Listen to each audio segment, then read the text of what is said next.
30 വയസ്സൊക്കെ കഴിയുമ്പോഴത്തേക്കും നമ്മുടെ മസിൽ കുറേശ്ശെ കുറഞ്ഞു വരും. പഴയതുപോലെ സ്റ്റെയർ കേസ് ചാടി ഓടാൻ പറ്റുന്നില്ല, നമുക്ക് വീഴാൻ ഉള്ള ടെൻഡൻസി. നമ്മുടെ മസിൽ നല്ല ബൾക്ക് ഉണ്ടെങ്കിൽ മാത്രമാണ് നമ്മുടെ മസിൽ അതിൻ്റെ ബാലൻസിങ് നമുക്ക് ശരിയാവുള്ളൂ.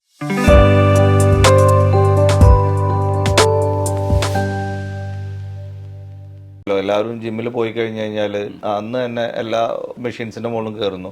പക്ഷെ അപ്പോൾ ഞാൻ തന്നെ പല ആൾക്കാരെയും കണ്ടിട്ടുണ്ട്. എങ്ങനെയാണ് ഒരു ജിമ്മ് ആദ്യമായിട്ട് സ്റ്റാർട്ട് ചെയ്യുന്ന ആൾക്കാരെ എങ്ങനെ സ്റ്റാർട്ട് ചെയ്യണം? നമ്മൾ വർക്കൗട്ട് തുടങ്ങുമ്പോൾ സ്ലോ ആയിട്ട് തുടങ്ങുക. അതായത് നമുക്കൊരു വാമപ്പ് ആവശ്യമാണ്. ഒരു 5 to 10 മിനിറ്റ്സ് നമ്മൾ വാമപ്പ് ചെയ്യണം. എന്നിട്ട് നമ്മൾ സ്ട്രെച്ചിങ്ങും ബാക്കിയുള്ളതൊക്കെ ചെയ്തതിന് ശേഷം വേണം നമ്മൾ വർക്കൗട്ട് തുടങ്ങാനായിട്ട്. പിന്നെ നമ്മുടെ ഗോൾ എന്താണ് അത് നമ്മൾ നോക്കണം. ഒരു റിയലിസ്റ്റിക് ഗോളേ നമുക്ക് ആവശ്യമുള്ളൂ. വെയിറ്റ് കുറയ്ക്കാനാണോ, വെയിറ്റ് കൂട്ടാനാണോ, മസിൽ ബൾക്കാണോ, ഇതിനനുസരിച്ച് വേണം നമുക്ക് പ്ലാൻ ചെയ്യാനായിട്ട് നമ്മൾ വർക്കൗട്ട്. പിന്നെ അതിലൊരു കാർഡിയോ വേണം, സ്ട്രെങ്തനിങ് എക്സസൈസ് വേണം, സ്ട്രെച്ചിങ് വേണം. പിന്നെ നമ്മുടെ ഓവറോൾ ബാലൻസിങ്ങിനുള്ള ഇതാണ് കോർഡിനേഷൻ എന്ന് പറയും. ആ കോർഡിനേഷൻ ആവശ്യമാണ്. കുറച്ച് പ്രായമുള്ള ആളുകളൊക്കെ വീഴാനൊക്കെ ഉള്ള സാധ്യത ഉണ്ട്. അപ്പോൾ അത് ഒരു കോർഡിനേഷൻ്റെ പ്രശ്നമുണ്ട്, മസിൽ ബൾക്കിൻ്റെ പ്രശ്നമുണ്ട്. അപ്പോൾ ഇതൊക്കെയാണ് നമ്മുടെ ഗോൾ എന്താണെന്നുള്ളത് നമ്മൾ മനസ്സിലാക്കണം. മസിൽ ബൾക്കിനെ പറ്റിയിട്ട് പറയുമ്പോൾ നമുക്കെല്ലാവർക്കും ഒരു 30 വയസ്സൊക്കെ കഴിയുമ്പോഴത്തേക്കും നമ്മുടെ മസിൽ കുറേശ്ശെ കുറഞ്ഞു വരും. സാർക്കോപീനിയ എന്നാണ് അതിന് മെഡിക്കൽ ടേം. അപ്പോൾ ഈ മസിൽ കുറയുന്നത് നമുക്ക് തടയിടണം. അല്ലെങ്കിൽ ഒരു 60-70 വയസ്സൊക്കെ ആകുമ്പോഴത്തേക്കും 50 കഴിയുമ്പോഴത്തേക്ക് അതിൻ്റെ ആ സ്പീഡ് മസിൽ സാർക്കോപീനിയ, അതായത് മസിൽ കുറയുന്നതിൻ്റെ സ്പീഡ് കൂടും.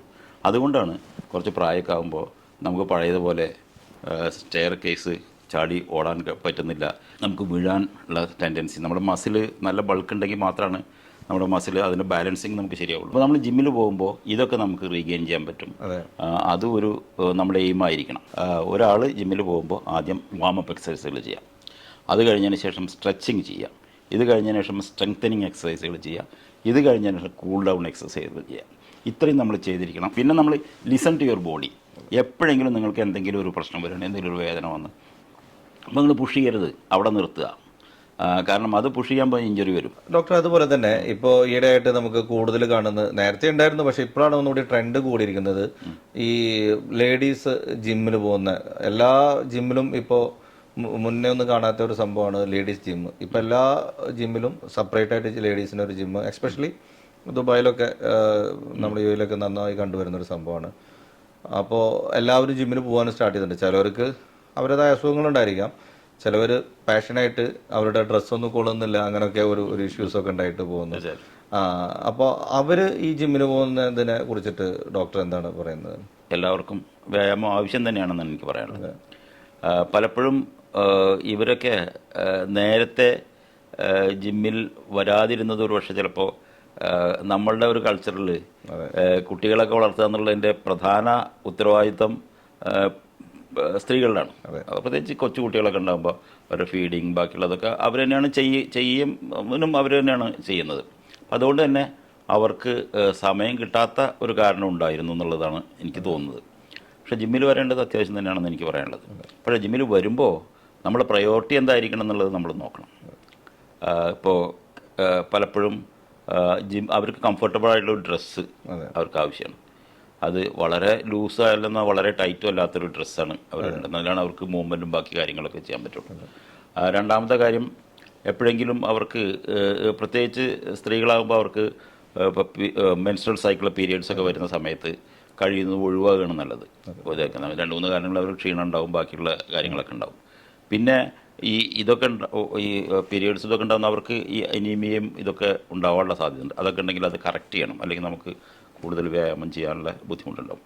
പിന്നെ വൈറ്റമിൻ ഡി ഒരു പ്രധാന ഘടകമാണ്. പ്രത്യേകിച്ച് സ്ത്രീകൾക്ക് ഇവിടെ എല്ലാവർക്കും ഞാൻ നോക്കിയിട്ട് ഒരു 70% ആളുകൾക്ക് യു എയിൽ ഇത്രയും സണ്ണി സ്ഥലമായിട്ട് പോലും നമുക്ക് വൈറ്റമിൻ ഡി കുറവാണ്.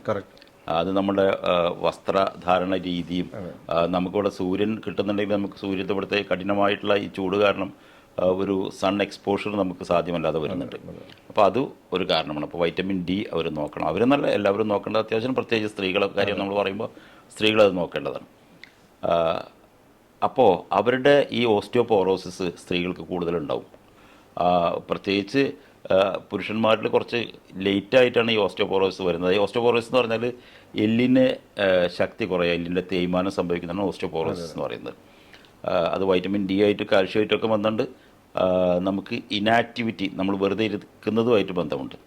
അപ്പോൾ പ്രത്യേകിച്ച് സ്ത്രീകളിൽ ഇത് കൂടുതൽ അവരുടെ ഹോർമോണിൻ്റെ ഒരു ആധിക്യം കാരണം, ഈസ്ട്രോജനൊക്കെ ഉള്ളത് കാരണം പ്രത്യേകിച്ച് അവർക്ക് പെട്ടെന്ന് ഇത് വരാൻ സാധ്യതയുണ്ട്, ഈ ഓസ്റ്റിയോപോറോസിസ് വരാൻ സാധ്യതയുണ്ട്. അപ്പോൾ അതിൻ്റെ ഒരു പ്രിവെൻഷനും അവർക്ക് വ്യായാമം ആവശ്യം തന്നെയാണ്. പിന്നെ നമ്മളുടെ വ്യായാമം എന്താണ്, എന്തിനാണ് നമ്മൾ വ്യായാമം ചെയ്യുന്നത് എന്നുള്ളതും നമ്മുടെ ഗോൾ എന്താണെന്നുള്ളത്. അപ്പോൾ ഗോള് നമുക്ക് ചില ആളുകൾക്ക് നേരത്തെ മുസ്തഫ സൂചിപ്പിച്ച പോലെ അവരുടെ ഒരു കാര്യം ചിലപ്പോൾ തടി കുറയ്ക്കാനായിരിക്കാം. ചില ആളുകൾക്ക് കുറച്ചും കൂടിയും ഡ്രസ്സും ഇതൊക്കെ ഒന്ന് സ്ലിം ആയിട്ട് അവർക്ക് കുറച്ചും കൂടിയും ഒരു നന്നായി ഡ്രസ്സൊക്കെ ചെയ്യുമ്പോൾ ഉണ്ടാകുന്ന അപ്പിയറൻസിന് വേണ്ടിയിട്ടായിരിക്കാം. അപ്പോൾ അതെന്താണെന്നുള്ളത് നമ്മൾ നോക്കുക, അതിനനുസരിച്ചുള്ള ആയിട്ട് വേണം നമ്മൾ വ്യായാമം ക്രമപ്പെടുത്താൻ വേണ്ടിയിട്ട്. എസ്പെഷ്യലി ഈ പ്രസവം കഴിയുമ്പോഴാണ് ഇവർ കൂടുതൽ വരുന്നത്. അപ്പോൾ തീർച്ചയായിട്ടും അത് വ്യായാമം ചെയ്ത് അവർ ഷേപ്പ് വരുത്തുന്നത് നമുക്ക് ഇപ്പോൾ പ്രത്യേകിച്ച് ഇപ്പോൾ പഴയ പോലെ സ്ത്രീകളിപ്പോൾ വീട്ടിലിരിക്കുന്ന രീതിയല്ല. അവരൊക്കെ വർക്ക് ചെയ്യുകയും പല രീതിയിലും പലപ്പോഴും ഒരു ലൈം ലൈറ്റിൽ നിൽക്കുന്ന സ്ത്രീകളാണ് അധികം ഉള്ളത്. അപ്പോൾ അവർക്ക് അവരുടെ ഒരു അപ്പിയറൻസ് വളരെ അത്യാവശ്യമാണ്. കാരണം അത് നമുക്ക് കോൺഫിഡൻസ് നൽകും. അപ്പം നമുക്കൊക്കെ നമ്മൾ നന്നായി ഡ്രസ്സ് ചെയ്യുകയും നമ്മളിത് ചെയ്യുന്നത് എന്തിനാന്ന് വെച്ചാൽ നമുക്കൊരു കോൺഫിഡൻസ് ആണുള്ളത്. നമ്മൾ ആ കോൺഫിഡൻസ് അവർക്കും വേണം. അപ്പോൾ അവർ ഇതൊക്കെ നിൽക്കുന്ന ജോലിക്ക് പോകുന്ന ആളുകൾ, അല്ലെങ്കിൽ ഇതേപോലെ എന്തെങ്കിലും മറ്റ് പബ്ലിക് ഫിഗറായിട്ട് നടക്കുന്ന ആളുകൾ, സെയിൽസിലുള്ള ലേഡീസ്, ഇവർക്കൊക്കെ അവരുടെ അപ്പിയറൻസ് വളരെ അത്യാവശ്യമാണ്. അപ്പോൾ അവരൊരു ഷേപ്പിൽ വരികയും അവർക്ക് നന്നായി ഇണങ്ങുന്ന ഡ്രസ്സിന് അവരുടെ ബോഡി പാകപ്പെടുത്തുകയും ചെയ്യുന്നതിൽ ഒരു തെറ്റുമില്ല. മാത്രമല്ല ആരോഗ്യം അതിലൊരു അത്യാവശ്യമായിട്ടുള്ള ഒന്നാണ്. മറ്റൊന്ന്, പീരിയഡ്സ് നിന്നാൾ, മെനുപോസ് എന്ന് പറയുന്നത്, നമ്മൾ പീരിയഡ്സ് നിന്ന സ്ത്രീകൾ, അവർക്ക് പെട്ടെന്ന് തന്നെ ഈ ഹാർട്ടിൻ്റെ അസുഖങ്ങളും അതേപോലെ മറ്റ് ജീവിതശൈലി രോഗങ്ങളും പെട്ടെന്ന് ബാധിക്കും. അതുവരെ അവർക്ക് ഒരു തടയുണ്ടായിരുന്ന അവരുടെ സ്ത്രീ ഹോർമോണാണ് ഈസ്ട്രജൻ എന്നുള്ളതാണ്. അത് ആ ഒരു പ്രൊട്ടക്ഷൻ അവർക്ക് ഇല്ലാതാകുകയും അവരിൽ പെട്ടെന്ന് തന്നെ ഈ മറ്റേ ഹാർട്ടിൻ്റെ അസുഖങ്ങളും അങ്ങനെയൊക്കെ തടി കൂടുമ്പോൾ പിന്നെ ഡയബറ്റീസും അങ്ങനെ ജീവിതശൈലി രോഗങ്ങൾ വരാൻ സാധ്യതയുണ്ട്. അപ്പോൾ പ്രത്യേകിച്ച് ഈ ഒരു ആർത്തവ വിരാമം സംഭവിച്ച സ്ത്രീകളാണെങ്കിൽ അവർ വ്യായാമം ചെയ്യേണ്ടത് അത്യാവശ്യം തന്നെയാണ്. സാർ നേരത്തെ പറഞ്ഞു സ്ത്രീകളിൽ കുറച്ച് പ്രായമായി കഴിഞ്ഞാൽ അവർ ശ്രദ്ധിക്കണമെന്ന്. അപ്പോൾ ഈ കൂടുതലും പ്രായമായുള്ള സ്ത്രീകൾ ജിമ്മിന് പോകുമ്പോൾ അവർക്ക് ആദ്യം വരുന്ന പ്രശ്നമാണ്, ഇപ്പോൾ ഞാനും എൻ്റെ വീട്ടിൽ ഫേസ് ചെയ്യുന്ന പ്രശ്നങ്ങളാണ്. 2 ദിവസം ജിമ്മിന് പോയി കഴിഞ്ഞാൽ അവരുടെ എല്ലാ പെയിൻസും, ജോയിൻറ്റ് പെയിൻസ്, മുട്ടുവേദന, അങ്ങനെയുള്ള ഓരോ പെയിനുകൾ സ്റ്റാർട്ട് ചെയ്യുന്നു. അപ്പോൾ ഇതിന് പ്രിവെൻറ്റ് ചെയ്യാൻ അവർ കൂടുതൽ വല്ല സ്പെഷ്യൽ ഫുഡ് കഴിക്കണോ, അങ്ങനെ അല്ലെങ്കിൽ എന്ത് ടൈപ്പ് ഓഫ് എക്സസൈസാണ് അവർ ചെയ്യേണ്ടത്? ഇതിൽ ശ്രദ്ധിക്കേണ്ട കാര്യം എന്ന് വെച്ചാൽ, ഒന്ന്, വളരെ സ്ലോ ആയിട്ടാണ് നമ്മൾ ആദ്യം തന്നെ ജിമ്മ് തുടങ്ങുന്നത്. നമ്മളുടെ ആരോഗ്യ നിലക്കനുസരിച്ചിട്ടേ നമ്മൾ ജിമ്മ് സ്റ്റാർട്ട് ചെയ്യാൻ പാടുള്ളൂ. അതാണ് ഏറ്റവും ഇതായിട്ടുള്ളത്. ആദ്യം തന്നെ നമുക്ക് നമ്മളുടെ ഗോള് ഇപ്പോൾ വെയിറ്റ് കുറയ്ക്കാനാണെങ്കിൽ കുറച്ച് ദിവസം കൊണ്ട് തന്നെ കുറയ്ക്കാൻ, അങ്ങനെയല്ല. നമ്മൾ ഒരു റിയലിസ്റ്റിക് ഗോൾ വെച്ചിട്ട് നമ്മൾ കാര്യങ്ങൾ ചെയ്യുക എന്നുള്ളതാണ്. പിന്നെ എക്സസൈസിൻ്റെ കൂടെ ഡയറ്റും ഇപ്പോൾ സൂചിപ്പിച്ച പോലെ വളരെ ഇമ്പോർട്ടൻ്റ് ആണ്. പിന്നെ ഈ സ്ത്രീകളിൽ പ്രത്യേകിച്ച് പുരുഷന്മാരെ കമ്പയർ ചെയ്യുമ്പോൾ ഈ നമ്മുടെ നീ ഉണ്ടല്ലോ, മുട്ടിൻ്റെ ഈ ഓസ്റ്റിയോ ആർത്രൈറ്റിസ് എന്ന് പറയും, നമ്മൾ അതിന് ഈ തേയ്മാനത്തിന് കൂടുതൽ സാധ്യതയുണ്ട്. അതിൻ്റെ കാരണം എന്താണെന്ന് വെച്ചാൽ സ്ത്രീകളുടെ ഘടനയും പുരുഷന്മാരുടെ ഘടനയും വ്യത്യാസമുണ്ട്. സ്ത്രീകളുടെ കുറച്ചും കൂടിയും വൈഡർ പെൽവിസ് എന്ന് പറയും, നമ്മൾ ആ ഇടുപ്പ് എല്ലിന് വൈഡർ പെൽവിസാണ്. ആണുങ്ങളുടെ അത്ര തന്നെ ഇതുള്ള, കാരണം അവർക്ക് ബർത്ത് കനാലും കുട്ടിയെ പ്രസവിക്കുന്നതിന് വേണ്ടിയിട്ട് ദൈവം ഡിസൈൻ ചെയ്തിട്ടുള്ളൊരു സംഭവമാണ് കുറച്ചും കൂടി വൈഡറായിട്ടുള്ള ഒരു പെൽവിസ് എന്ന് പറയുന്നത്. അപ്പോൾ അതുകൊണ്ട് തന്നെ ഈ നീക്ക് ഇതിന് വരുമ്പോൾ കുറച്ചുകൂടി സ്ട്രെസ്സ് കൂടുതലാണ്. നീ ഇങ്ങനെ വന്നിട്ടാണ് ജോയിൻ ചെയ്യുന്നത്. ഇപ്പോൾ ഒരു വാൾഗസ് ഇതാണ് ഒരു വാൾഗസ് ഫോമാണ്. അത് കുറച്ചും കൂടി വൈഡറായിട്ടാണ് അവിടെ ഇരിക്കുന്നത്. അപ്പോൾ നീക്ക് കുറച്ചും കൂടി സ്ട്രെസ്സ് കൂടുതലാണ് ആണുങ്ങളെ അപേക്ഷിച്ച് നോക്കുമ്പോൾ. അതുകൊണ്ട് തന്നെ മുട്ടിൻ്റെ സംബന്ധിക്കുന്ന പ്രശ്നങ്ങൾ കൂടുതലായിട്ട് സ്ത്രീകളിൽ വരും. പിന്നെ ആർത്തവ വിരാമം സംഭവിച്ച നേരത്തെ ഞാൻ സൂചിപ്പിച്ചതുപോലെ തന്നെ അവർക്ക് ഓസ്റ്റിയോ ആർത്രൈറ്റിസ് എന്ന് പറയുമ്പോൾ സാധാരണ ഈ ജോയിൻ്റ് ഇടയിൽ ഒരു കുഷ്യനുണ്ട്, കാർട്ടിലേജ് എന്ന് പറയുന്നത്. ഈസ്ട്രജനാണ് ആ കാർട്ടിലേജിനെ നിലനിർത്തുന്നത്. അത് പോയി കഴിഞ്ഞാൽ ഇതിൻ്റെ ഇടയിൽ കുഷ്യനില്ലാതെ വരുമ്പോൾ 2 ബോൺ തമ്മിൽ ഉരസൽ വരും. അപ്പോഴാണ് നമുക്ക് വേദനയും കാര്യങ്ങളൊക്കെ വരുന്നത്. പിന്നെ വൈറ്റമിൻ ഡി, കാൽഷ്യത്തിൻ്റെ കുറവ്. അപ്പോൾ ഭക്ഷണത്തിൻ്റെ കാര്യം നമ്മൾ പറയുകയാണെങ്കിൽ ഇവരുടെ വൈറ്റമിൻ ഡിയും കാൽഷ്യവും അടങ്ങുന്ന ഭക്ഷണം. പക്ഷെ അത് അധികം ഭക്ഷണത്തിലും ഈ വൈറ്റമിൻ ഡി എന്ന് പറയുന്നത് നമുക്ക് പ്രകൃതിയിൽ നിന്ന് കിട്ടുന്ന ഒരു വൈറ്റമിനാണ്. അത് സൂര്യപ്രകാശത്തിലൂടെയാണ് നമുക്ക് വൈറ്റമിൻ ഡി ലഭിക്കുന്നത്. നമ്മുടെ സ്കിന്നിൽ ആണ് വൈറ്റമിൻ ഡി ഉണ്ടാക്കിയിട്ട് അത് നമ്മുടെ ലിവറിലും കിഡ്നിയിലൊക്കെ പോയിട്ടാണ് അത് ആക്റ്റീവ് ഫോം ആവുന്നത്.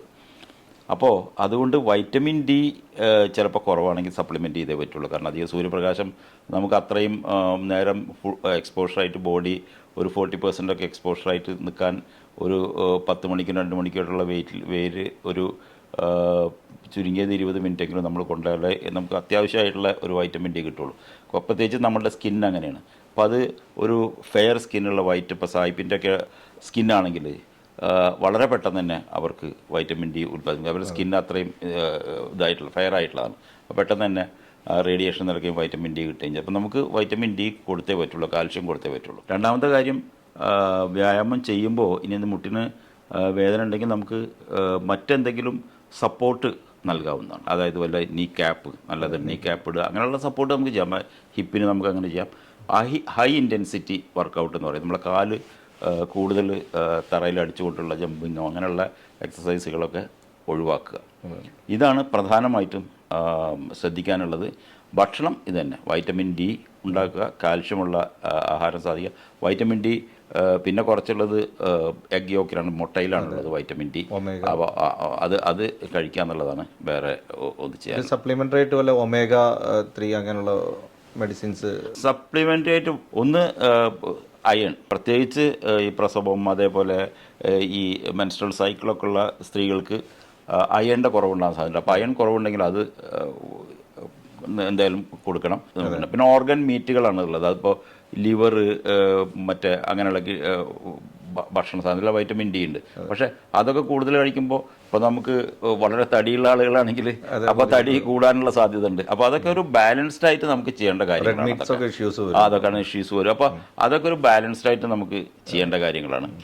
അതേപോലെ തന്നെ ഇപ്പോൾ ആർത്തവിരാമം വന്ന സ്ത്രീകളാണെങ്കിൽ ഇതൊക്കെ കൂടുതൽ കഴിച്ചിട്ട് നമുക്ക് വൈറ്റമിൻ ഡി ഉണ്ടാക്കാന്ന് വെച്ചാൽ ചിലപ്പോൾ നേരത്തെ ഞാൻ പറഞ്ഞ പോലെ ഹാർട്ടിൻ്റെ അസുഖം മറ്റുള്ളതൊക്കെ വരും. അപ്പോൾ കൊളസ്ട്രോളും കാര്യങ്ങളൊക്കെ കൂടാൻ സാധ്യതയുണ്ട്. അപ്പോൾ ഇതൊക്കെ ഒരു ബാലൻസ്ഡ് ആയിട്ട് നോക്കുക. പുരുഷന്മാർ ചെയ്യുന്ന പോലെ തന്നെ ജിമ്മിൽ പോകുന്നതിന് മുമ്പ് പ്രത്യേകിച്ച് ആർത്തവിരാമം സംഭവിച്ച സ്ത്രീകൾ അവരുടെ കൊളസ്ട്രോളും അവരുടെ ഷുഗറും ഒക്കെ നോക്കുക. പിന്നെ ഒരു റിയലിസ്റ്റിക് ഗോൾ, അത് ഞാൻ എപ്പോഴും അത് സ്ട്രെസ് ചെയ്ത് വീണ്ടും വീണ്ടും പറയുന്നത് എന്താണെന്ന് വെച്ചാൽ, അല്ലാതെ ഒരു ദിവസം കൊണ്ടോ 2 ദിവസം കൊണ്ടോ നമുക്ക് ചെയ്യാൻ പറ്റുമെന്ന് വിചാരിച്ചിട്ട് വന്നു കഴിഞ്ഞാൽ ഇതെല്ലാം വഴി. പിന്നെ ഇതിനെന്തൊക്കെയാ വെച്ചാൽ ഒരു കൺസിസ്റ്റൻസി, അതാണ് ഏറ്റവും പ്രധാനമായിട്ട്. കൺസിസ്റ്റൻസി പറഞ്ഞാൽ നമുക്കൊരു സ്ഥിരത വേണം. ഈ 4 ദിവസം ജിമ്മിൽ പോയിട്ട് പിന്നെ അപ്പോഴത്തേക്കും മേലുവേദന തുടങ്ങി ഞാൻ ഇനി പോകുന്നില്ല എന്ന് പറഞ്ഞിട്ട് അധികം ആളുകളും, ഞാൻ കണ്ടുള്ള അധികം ആളുകളും അങ്ങനെയാണ് ചെയ്യുന്നത്. ഞാൻ എൻ്റെ ജിം ഓണറോട് പറയാറുണ്ട്, നിങ്ങൾ ഈ ഒരു കൊല്ലത്തേക്ക് ഒരു 4 മാസത്തെ ഇത് വാങ്ങിച്ചാൽ മതി, ഫീസ് വാങ്ങിച്ചാൽ മതി, എന്നാലും നിങ്ങൾക്ക് ലാഭമാണ്. ഈ 4 മാസം കണ്ടിന്യൂസ് ആയിട്ട് വരുന്ന ആളുകൾ ഒരു 70% കൂടുതലായിരിക്കും വരാതിരിക്കുന്ന ആളുകൾ. ഒരു 10-20% ആളുകൾ മാത്രമാണ് സ്ഥിരമായിട്ട് വരുന്ന ആളുകൾ ഉണ്ടാവുള്ളൂ. ബാക്കി എല്ലാവരും ആരംഭ ശൂരത്ത് എന്ന് പറഞ്ഞ പോലെ നേരത്തെ ഒന്ന് വരിക, പിന്നെ കുറച്ച് ദിവസം കഴിയുമ്പോഴത്തേക്കും അത് നിന്ന് പോകും. പിന്നെ ഈ വേദനയും ബാക്കിയുള്ളതൊക്കെ തുടങ്ങും. നമ്മൾ ആദ്യം ചെയ്യാത്ത, നമുക്ക് അക്കസ്റ്റമഡ് അല്ലാത്ത, നമുക്ക് പരിചയമില്ലാത്ത ഒരു കാര്യം ചെയ്യുമ്പോൾ നമുക്ക് വേദനയും കാര്യങ്ങളൊക്കെ ഉണ്ടാവും. അത് പക്ഷേ നിർത്തരുത്. നമ്മൾ അത് കണ്ടിന്യൂസ് ആയിട്ട് തുടർന്ന് വരുമ്പോൾ അതൊക്കെ നമുക്ക് മാറ്റിയെടുക്കാനും നമുക്ക് കൂടുതൽ നമുക്ക് അതിൻ്റെ ഗുണം നമുക്ക് ലഭിക്കുകയും ചെയ്യും. അതേപോലെ ഡോക്ടറെ, ഞാൻ കണ്ടിട്ടുണ്ട് പല സ്ത്രീകളും, എൻ്റെ കുടുംബത്തിൽ തന്നെ ഒരുപാട് കണ്ടിട്ടുണ്ട്, ഇവർ ഡയറ്റ്സ് ഭയങ്കരമായിട്ട് ഡയറ്റ് ചെയ്യുന്നു, അതേപോലെ തന്നെ ജിമ്മിനും പോകുന്നു. ഞാൻ കണ്ട ഒരു 20 കിലോ 25 കിലോനെ ഒറ്റയടിക്ക് കുറച്ചിട്ട്, പക്ഷേ അവർക്ക് പിന്നെ ഒരുപാട് സൈഡ് എഫക്റ്റ് അതിനുണ്ടാവുന്നത്, ഒരുപാട് പെയിന് അല്ലെങ്കിൽ ജോയിൻറ്റ് പെയിൻസ് ഒക്കെ കൂടുതലായിട്ട് വരുന്നത്. അത് ഓവറായിട്ട് ഡയറ്റ് ചെയ്തുകൊണ്ടാണോ അതോ ഓവറായിട്ട് ജിമ്മ് ചെയ്യുന്നതുകൊണ്ടാണോ? കാരണം വെച്ചാൽ അവർ ഒരുപാട് ഒരു 15-20 കിലോനൊക്കെ ഒറ്റയടിക്ക് കുറച്ച് ആൾക്കാരൊക്കെ ഞാൻ കണ്ടിട്ടുണ്ട്. അത് അത്ര ഒരു ഡ്രാസ്റ്റിക് ആയിട്ടുള്ളൊരു വെയിറ്റ് റിഡക്ഷൻ നമുക്ക് ആവശ്യമില്ല. ഗ്രാജുവലായിട്ട് കുറയ്ക്കുക തന്നെയാണ് എപ്പോഴും നല്ലത്. അപ്പോൾ ഈ പറഞ്ഞ പോലെ ഈ വേദനയും ബാക്കിയുള്ളത് രണ്ടും കൊണ്ടും ആവാം, ക്ഷീണം അല്ലെങ്കിൽ രണ്ടും കൊണ്ടാവാം. ഒന്ന് ഈ ഭക്ഷണം അവർ വളരെ അധികം കുറച്ചു, അതേ സമയത്ത് മറ്റേ ഫിസിക്കൽ ആക്ടിവിറ്റി കൂട്ടുകയും ചെയ്ത്. ഇത് രണ്ടും ഒരു ബാലൻസ്ഡ് ആയിട്ട് തന്നെ കൊണ്ടുപോകാൻ പാടുള്ളൂ. നമ്മളൊരു ബാലൻസ്ഡ് ആയിട്ടുള്ള ഒരു അപ്രോച്ചാണ് ജീവിതത്തിൽ ഏറ്റവും പ്രധാനമായിട്ടുള്ളത്. അപ്പോൾ ഇപ്പോൾ എക്സസൈസ് ചെയ്യുന്ന അല്ലെങ്കിൽ ഇപ്പോൾ നമുക്ക് വെയിറ്റ് കുറയ്ക്കുന്നതിന് നമ്മളൊരു പ്ലാൻ വേണം നമുക്ക്. അല്ലാണ്ട് എനിക്ക് ഒരു മാസം എന്നിട്ട് ഇത്തരത്തിലുള്ള ആളുകൾ എന്താ വെച്ചാൽ ഒരു ഗോൾ അച്ചീവ് ചെയ്ത് കഴിഞ്ഞാൽ പിന്നെ നിർത്തും വീണ്ടും പഴയ പോലെ. അങ്ങനെയല്ല വേണ്ടത്. നമ്മളൊരു ഗോൾ, ഒരു റിയലിസ്റ്റിക് ഗോൾ, എനിക്ക് 6 മാസം കൊണ്ട് അല്ലെങ്കിൽ 3 മാസം കൊണ്ട് നമ്മൾ ചെയ്യാൻ, അതിനനുസരിച്ച് നമ്മൾ വർക്കൗട്ട് ചെയ്യുക. പിന്നെ നമുക്ക് ഡയറ്റ് അതിൽ നമുക്ക് ഉണ്ടെങ്കിൽ നമുക്ക് അതിൽ ആവശ്യമുള്ള ഈ കാർബോഹൈഡ്രേറ്റും ഫാറ്റും പ്രോട്ടീനും മിനറൽസും വൈറ്റമിൻസും ഒക്കെ ഉൾപ്പെടുത്തിക്കൊണ്ടുള്ള ആഹാര രീതി നമുക്ക് എപ്പോഴും അത് സാധ്യമാകണം. എന്നാലേ നമുക്ക് നമ്മുടെ ജീവിതത്തിൽ ഇതിൻ്റെ രണ്ടും കൂടിയിട്ട് ഉള്ള ഒരു ബെനിഫിറ്റ് നമുക്ക് കിട്ടുള്ളൂ. നമ്മുടെ ആരോഗ്യം നമ്മുടെ സമ്പത്താണ്. ഫിറ്റ്നസ് എന്ന് പറഞ്ഞാൽ അതൊരു ആഡംബരമല്ല, തീർച്ചയായിട്ടും അതൊരു ആവശ്യകതയാണ്. ഇത്രയും നേരം നമ്മളോട് സംസാരിച്ച ഡോക്ടർ നമുക്ക് ഒരുപാട് ഉപദേശങ്ങൾ നൽകി. ജിമ്മിൽ പോകുന്ന നിങ്ങൾ ഓരോരുത്തരും ശ്രദ്ധിക്കുക, അത് ഫോളോ ചെയ്യാൻ ശ്രമിക്കുക.